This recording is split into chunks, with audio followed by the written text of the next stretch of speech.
That's right, who says? Let's focus in on the former Bama QB as he continues to hit major milestones on his recovery from November hip surgery.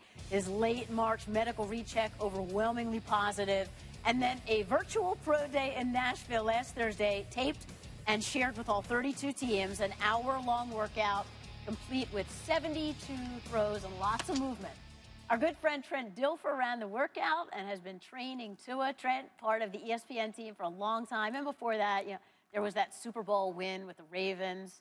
Trent, it's so great to see you, and this is like the ultimate virtual hug. So great to be back with you, Susie, especially. All right, so as we get going here, I really just wanted to remind everyone what Tua was working to overcome. Listen to him here. Here he is with Kirk Herbstreit back in December. So the first 6 weeks, no weight bearing, on the right leg. They say right after that, I start walking with the walker, and after 3 months, then I should be able to get back into, doing a lot of physical activity things. I'm just trying to walk first.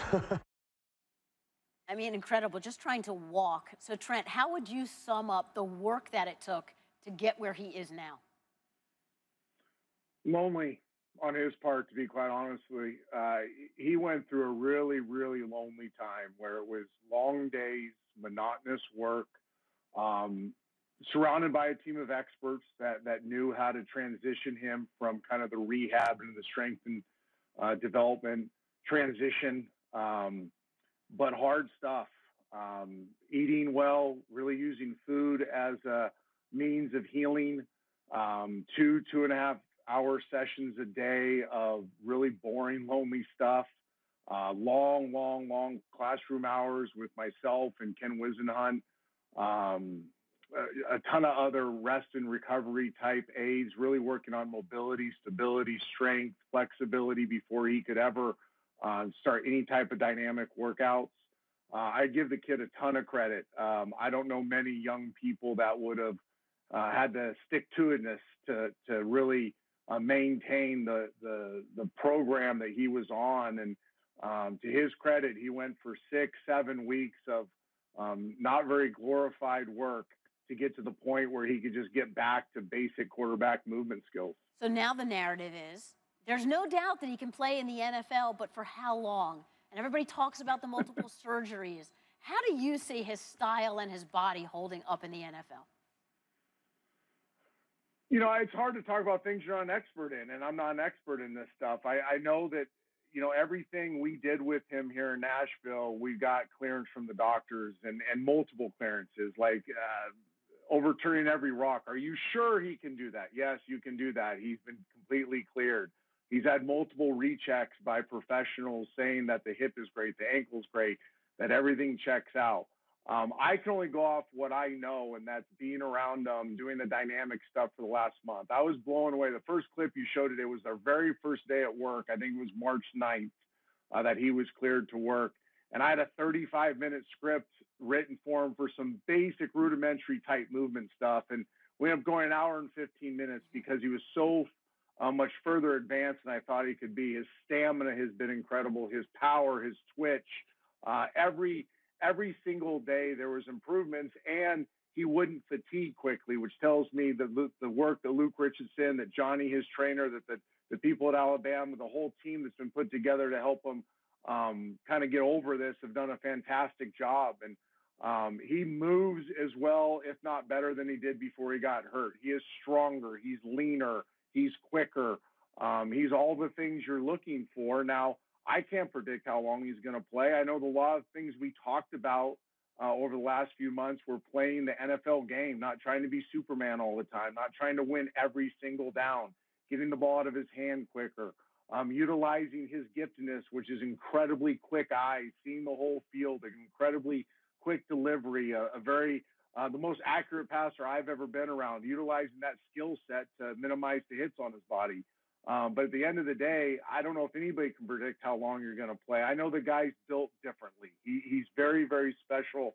He's a different type of beast. And because of that, I think he's going to have a very long, very productive NFL career. You spent a lot of time with him. What's the biggest takeaway from all your time that you've worked with him?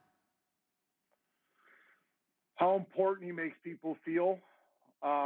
He's got an incredible ability to connect with people. I think that's why he's such a great leader. I think that's why his coaches at Alabama rave about him. He still stays very connected with his teammates. Jerry Jeudy flies all the way out. Jerry Jeudy doesn't need to do anything for a pro day. Everybody knows he's going to go high in the draft. Flies all the way out to Nashville in a very weird time in all of our lives to help train with his buddy and get ready for pro day. He still constantly stays connected with his other teammates, with his coaches. Everybody he came across in Nashville, he connected with very, very well. He makes you feel important. He makes you feel better than you really are. And I don't know if there's a better trait you can have as a quarterback, because ultimately your job is to make everybody around you better. He obviously has an incredible skill set. He does little nuanced things that I'll let Dan and the Hasselbacks and the other quarterback experts talk about that are obvious to see on film. But I think the ultimate thing, the thing that's really going to differentiate him from everybody else, is when you're in the room with him, the room is better. You know, Nick Saban has talked about that, and we've heard that they have a unique relationship just based on, you know, the old school way that Tua was raised. How much do they still keep in contact? They stay constantly connected. Tua goes out of his way. Coach Saban goes out of his way to stay connected. They're constantly checking in with one another. And I think it speaks volumes to both of them. One thing I want to make really clear is that I don't know if this has been talked about enough. You look at Tua's background, his pedigree, so to speak. He's been coached as well as anybody's ever been coached, going back to high school. His dad's a phenomenal coach. He gets Lane Kiffin, he gets Dable, he gets Loxley, he gets Sarkisian, all under the umbrella of Nick Saban, one of the greatest coaches of all time. He's been coached really well, and all those coaches have an incredible amount of respect for him. Not just how he plays the position, but the way he leads, the way he works.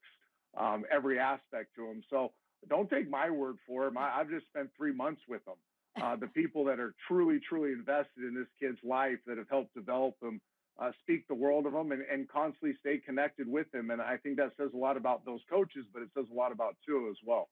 Before we let you go, do you have a gut feeling on what's going to happen on draft night, where he's going to go? I really don't. I've tried to stay out of that part of it, obviously. I just care about Tua. I love this kid like my own son. And I've seen him go through some really hard things. And I know when you go through hard things, great things are on the other side. And whoever gets him, whoever's lucky enough to get him, is getting not just good, not just really good. They're truly getting great. They're getting special. They're getting somebody that has magic in them. And I'm just excited for Tua, and whoever ends up drafting him will be my favorite NFL team, now that I can have favorite NFL teams. Trent, this was a treat. Appreciate the insight. It was great seeing you. So fun being with you, Susie. And new now on this SportsCenter special from our Adam Schefter.